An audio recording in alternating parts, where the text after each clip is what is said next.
अस्सलाम वालेकुम and welcome to the YouTube channel Loony Greens. आज की वीडियो में हम बात करने वाले हैं कि हमने income tax return for the tax year 2024 किस तरह से फाइल करनी है। ये जो ट्यूटोरियल है ये बेसिकली सैलरीड इंडिविजुअल्स के लिए है जिनकी रिटर्न बिल्कुल बेसिक होती है, यानी उनकी सैलरी इनकम आ रही होती है और उन्होंने उसके थ्रू रिटर्न फाइल करनी होती है।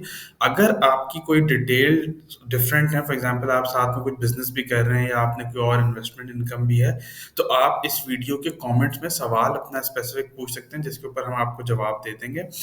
करंटली जो वीडियो ट्यूटोरियल बना हुआ है वो सिर्फ सैलरीड इंडिविजुअल्स के लिए है ताकि वो इजीली अपना रिटर्न फाइल कर सकें विदाउट एनी प्रॉब्लम। क्योंकि होता ये है कि जब आप डिटेल में डिफरेंट चीज़ें बताना शुरू करते हैं ट्यूटोरियल के अंदर, तो जो बेसिक बंदा है जिसने सिंप्लीफाई करके अपनी रिटर्न फाइल करनी है वो रिटर्न फाइल नहीं कर पाता है। तो चले जी स्टार्ट करते हैं ये ट्यूटोरियल और 2024 की रिटर्न हमने किस तरह से फिल करनी है इसको देखते हैं। स्टार्ट करने से पहले आई रिक्वेस्ट कि प्लीज़ इस चैनल को सब्सक्राइब कर लीजिए और इस वीडियो को लाइक भी कर दीजिए, और अगर आपका कोई स्पेसिफिक कमेंट है तो प्लीज़ ज़रूर पूछिए सवाल के अंदर as a comment. Thank you.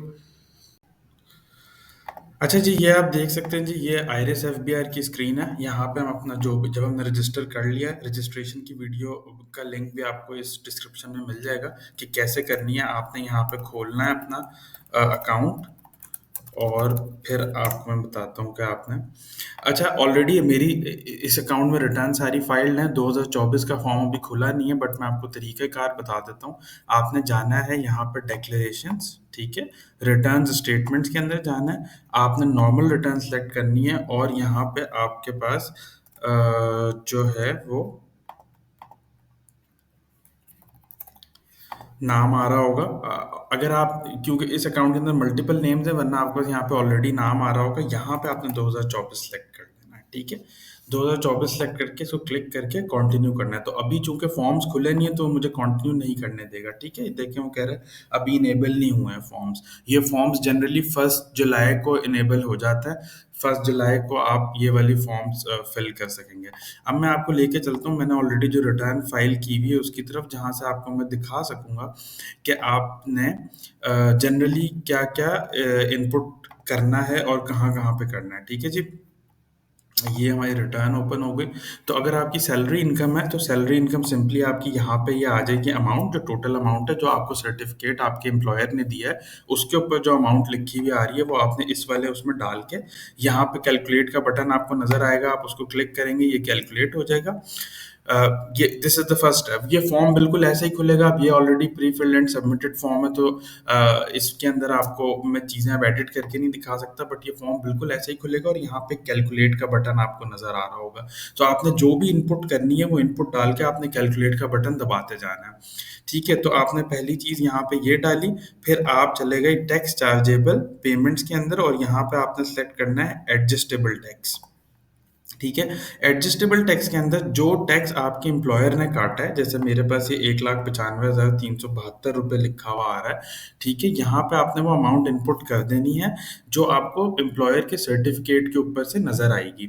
Employer के सर्टिफिकेट के ऊपर जो भी अमाउंट उसने लिख के दी है वो आपने इधर डाल देनी है। जनरली एम्प्लॉयर उतना ही टैक्स काटते हैं जितना आपका बन रहा होता है। अगर आपको कोई कमी पेशी है तो वो आप एक दफ़ा अपने एम्प्लॉयर से भी पूछ लें। फिर आपके पास, अगर जैसे मेरे पास एक नयाटेल का इंटरनेट कनेक्शन है, तो यहाँ पे उसके ऊपर जो नयाटेल वालों ने सर्टिफिकेट दिया है उसकी कनेक्शन आ जाएगा। Internet bill under section 236D के अंदर आप वो डाल देंगे, ठीक है? फिर अगर आपने कोई प्रॉपर्टी परचेज की है या कोई इस तरह की चीज़ है तो आप यहाँ पे वो अमाउंट डाल सकते हैं। इधर हर चीज़ का नाम आ रहा होता है। आपने अपनी जो भी आपका जिस चीज़ का सर्टिफिकेट अवेलेबल है वो कंट्रोल F करके आप नाम सर्च करें, उसकी वैल्यू और उसमें जो भी आपका एडवांस इनकम टैक्स, ये याद रखिएगा, सेल्स टैक्स नहीं, एडवांस इनकम टैक्स जो भी डिडक्ट हुआ है वो यहाँ पर डाल सकते हैं। फिर अगेन यहाँ पे कंप्यूट का बटन होगा, वो आपने क्लिक कर देना है और उसके बाद आपने चले जाना है कॉम्प्यूटेशंस वाले टैब में, ठीक है? कॉम्प्यूटेशंस वाले टैब में जब आप जाएंगे तो आपको पूरी जो है वो एक नज़र आ जाएगी कैलकुलेशन हुई हुई। यहाँ पे आपको जो बन रहा होगा टैक्स चार्जेबल या रिफंडेबल या एडमिटेड, वो आपका ज़ीरो बनना चाहिए, क्योंकि देखें जो एम्प्लॉयर ने आपका टैक्स काटा है वो पूरा टैक्स काटा हुआ होता है और आपने कोई और अगर इनकम डिक्लेयर नहीं की तो यहाँ पे ज़ीरो आएगा। या अगर आपका जैसे इंटरनेट के बिल या कोई आपने और चीज़ें खरीदी हैं उनके ऊपर अगर कोई एडवांस टैक्स काटा है तो यहाँ पे आपका रिफंडेबल टैक्स बन रहा होगा, ठीक है, इनकम टैक्स की रिटर्न की हद तक एक सैलरीड इंडिविजुअल के लिए दिस इज इट। ये आपका इनकम टैक्स का रिटर्न का फॉर्म फिल हो गया। अब आपने आ जाना वेल्थ स्टेटमेंट पे। वेल्थ स्टेटमेंट फाइल करना मैंडेटरी इनकम टैक्स रिटर्न के साथ। इस वजह से आप इसके ऊपर कुछ कर नहीं सकते, ठीक है, या आपको करनी ही करनी है।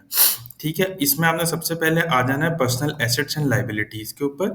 यहाँ पे आपने इन्वेस्टमेंट के अंदर अपने बैंक अकाउंट्स और उनके जो भी बैलेंसेस हैं उनको ऐड करना है, ठीक है, अगर कोई भी आपने लिखे हैं। उसके बाद आपकी मोटर व्हीकल्स हो गई, कैश हो गया, जो भी आपके पास 30 जून 2024 के ऊपर एसेट्स एग्जिस्ट कर रहे हैं, वो आपने यहाँ पे डिक्लेयर कर देना है। अगर कोई लाइबिलिटी किसी से लोन वगैरह लिया हुआ है तो वो भी आप डिक्लेयर कर देंगे, ठीक है।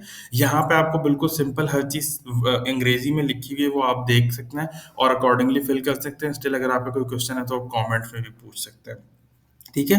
Once this is done and I am assuming कि ये रिटर्न का फॉर्म आप तब भर रहे हैं जब आपके पास ऑलरेडी पहले की रिटर्न भरी हुई है। अगर नहीं भी भरी हुई तो आई टेल यू कि आपने फिर अगला स्टेप करना है कि आपने रिकंसिलिएशन ऑफ नेट एसेट्स में जाना है।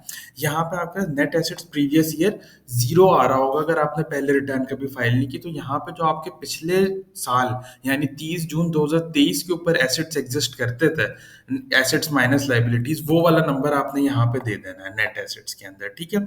और net assets current year automatically आपके पास आ रहे होंगे, ठीक है जी। फिर आपको वो बता दिया कि आपके एसेट्स में कितना इंक्रीज या डिक्रीज आया है। अब आपने बताना है ये जो मेरे एसेट्स में इंक्रीज या डिक्रीज आया है ये किस तरह से आया है। इंक्रीज आएगा जनरली जब आपकी इनकम्स आएंगी और आपके एक्सपेंसेस होंगे तो एक नेट नंबर का इंक्रीज आ जाएगा। या फॉर एग्जांपल आपने कोई प्रॉपर्टी सेल ऑफ कर दी या कुछ कर दी, इस तरह से चीज़ों से आपका इंक्रीज आएगा। डिक्रीज ऐसे आएगा कि आपने पिछले साल के कोई एसेट्स बेच के उनको कंज्यूम कर लिया, तो यानी आपने कोई एक्सपेंस कर लिया बेसिकली। यहाँ पे आपने डालनी है जो इनकम एज पर जो आपकी सर्टिफिकेट के ऊपर इनकम नहीं आ रही थी, आपने जो दिखाई थी बिल्कुल पहले टैब के अंदर, वो यहाँ पे आपने इनकम डालनी है, ठीक है। तो आपके पास यहाँ पे रिकंसाइलिंग आइटम में एक अनरिकंसाइल्ड अमाउंट नजर आना शुरू हो जाएगी, इस वजह से क्योंकि आपने कोई पर्सनल एक्सपेंसेस नहीं डालना है। जितनी अमाउंट यहाँ पे आपको अनरिकंसाइल्ड नजर आ रही है उतनी आपने पर्सनल एक्सपेंसेस में जाके इन डिफरेंट कैटेगरीज के अंदर तोड़ तोड़ के डाल देंगे वो अमाउंट जो आपको ये रिकंसिलिएशन वाले टैब के अंदर अनरिकंसाइल्ड नजर आ रही है, ठीक है। और मैं आपको ये मशवरा दूंगा कि कैश यहाँ जो पर्सनल एसेट्स के अंदर आपने कैश रखना है ना उसको अराउंड 50,000 रखें। यहाँ पे 50,000 या 2 लाख 1.5 लाख कुछ ना कुछ रखें। उसके बाद आपने रिकंसिलिएशन वाले टैब पे जाना है, यहाँ पे अपनी इनकम की अमाउंट डालनी है। तो यहाँ पे आपको एक अनरिकंसाइल्ड अमाउंट नजर आना शुरू हो जाएगी। जब तक आप इस अनरिकंसाइल्ड अमाउंट को जीरो नहीं करेंगे आपकी रिटर्न फाइल नहीं होगी, सबमिट नहीं होगी। आपने क्या करना है, जितनी भी अमाउंट यहाँ पे नजर आ रही है उसको तोड़ तोड़ के पर्सनल एक्सपेंसेस के अंदर डाल देना है, रेलिवेंट कैटेगरीज के अंदर जो आपको ज्यादा बेहतर लगते हैं। एक इंडिविजुअल के लिए रिक्वायरमेंट नहीं है कि वो बिल्कुल 100% टैली एक्सपेंसेस को बताए। जब आपका ये वाला काम होगा, और याद रखिएगा आपने हर स्टेप के ऊपर यहाँ जो कैलकुलेट का बटन आ रहा है उसको यूज करते रहना है, क्लिक करते रहना है, ठीक है। जैसे ये फॉर्म 2024 के खुलेंगे तो हम एक दफा 2024 के फॉर्म पे भी आपको ये करके सारा दिखा देंगे process, which will help you, ठीक है जी। अब when you are done with this, तो यहाँ पे अभी आप देख रहे हैं कि और कुछ भी नहीं आ रहा। आपने यहाँ पे कैलकुलेट करने के बाद यहाँ पे एक वेरिफिकेशन का बटन आ रहा होगा इस जगह पे एट्रीब्यूट के बाद, आपने उसको क्लिक करना है। उसमें जो आपका पिन बना है जिस टाइम आपने लॉग रजिस्टर किया होगा आपको 4 डिजिट्स का पिन आया होगा, वो पिन डाल के वेरीफाई के बटन पे क्लिक करना है।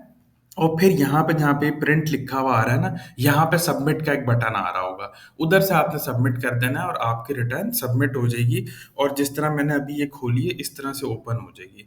तो ये टोटल प्रोसेस है एक सैलरीड इंडिविजुअल की रिटर्न के लिए। इसके अंदर कोई भी बारीक चीज़ें हो सकती हैं, जैसे आपने कोई प्रॉपर्टी खरीदी बेची है या आपका कोई मेडिकल है, कुछ और सैलरी के अंदर बाइफिकेशंस हैं, उसके लिए डिटेल्ड गाइडेंस लेने के लिए आप कमेंट में भी नीचे पूछ सकते हैं। और एक ईमेल एड्रेस आपको इस वीडियो के एंड पे मिलेगा, आप उसके ऊपर ईमेल करके भी क्वेश्चंस पूछ सकते हैं, ठीक है जी। Thank you.